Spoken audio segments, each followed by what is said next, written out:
todos os participantes da audiência, tanto da NPD quanto os oradores inscritos. Meu nome é Lilian Cavalheiro, sou advogada, estudiosa e atuante na área de proteção de dados desde 2018 pela Opilege Consultoria.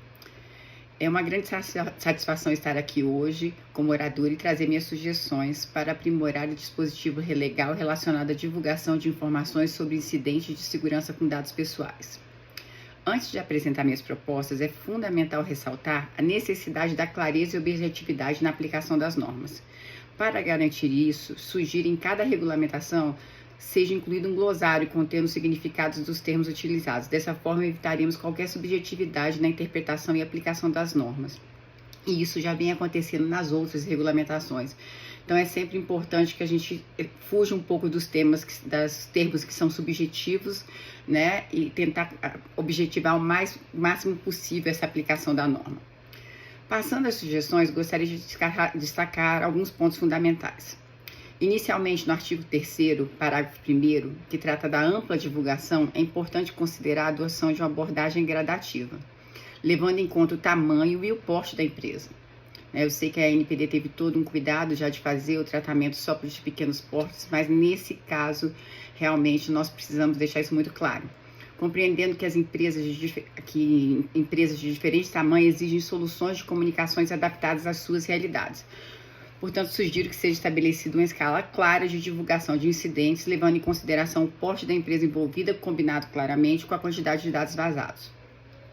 No artigo 5º, que trata da incidência de segurança e dos riscos relevantes aos titulares, é essencial rever o inciso 2º. Atualmente, o texto abrange uma ampla gama de situações, incluindo dados de crianças, adolescentes e outros grupos, temas já bastante discutidos pelos meus oradores que me antecederam. A fim de evitar uma abrangência excessiva, é necessário delimitar de forma mais precisa e sempre voltando para os critérios objetivos os casos em que os riscos e danos são considerados relevantes. Devemos ter em mente que o objetivo da norma não é abranger indiscriminadamente todos os incidentes com dados pessoais. Sugiro, portanto, uma revisão cuidadosa do inciso 2º do artigo 5º a fim de estabelecer critérios objetivos e claros em relação à abrangência dessa aplicação. Da mesma forma, é importante definir de maneira precisa o conceito de dados em larga escala. Também esse tema já foi bastante discutido pelos meus antecessores. Atualmente, o texto não fornece diretrizes claras para identificar quando estamos diante de uma situação de larga escala, deixando margem para interpretações subjetivas, o que deve ser evitado, em busca sempre da segurança jurídica, que nós sabemos por todas as audiências públicas que já passamos aqui pela NPD, é um ponto fulcral em todas as nossas discussões. É fundamental estabelecer critérios objetivos para determinar o que constitui uma escala significativa, considerando diferentes níveis geográficos, como nacional, regional, estadual e municipal.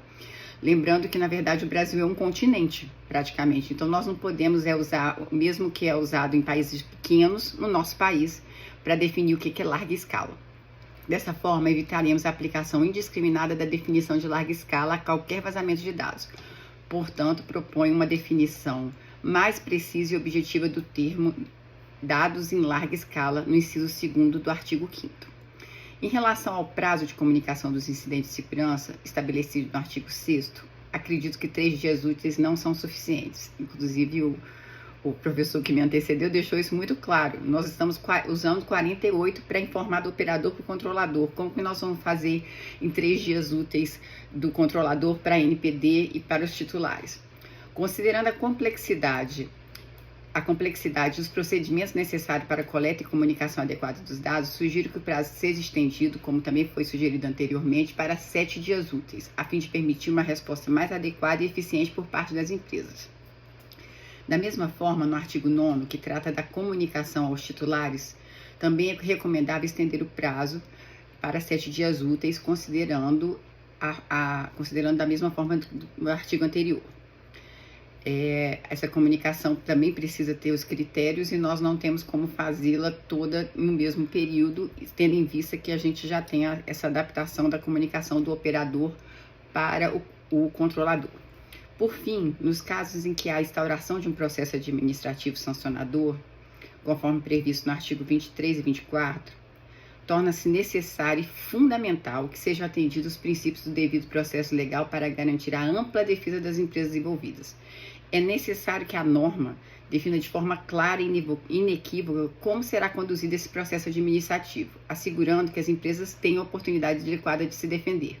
Porque mesmo que já tenham chegado em todo o limite que está previsto na norma, se abre um processo administrativo, ele precisa ter seu regramento, e eu acho que o momento oportuno para fazer esse regramento é nessa norma que nós estamos discutindo nesse momento. Em suma, acredito que ao adotar essas sugestões, estaremos fortalecendo o dispositivo legal e promovendo uma aplicação mais precisa e justa das normas relacionadas à divulgação de informações sobre incidentes de segurança com dados pessoais. Por fim, agradeço a todos pela atenção e pela oportunidade de contribuir para esse importante debate. Juntos podemos avançar na proteção de dados pessoais e garantir a segurança e privacidade de todos. Muito obrigada. Cumprindo meu tempo regulamentar. Dr. Rodrigo. Obrigado, senhora Lira. Obrigado pelo contributo.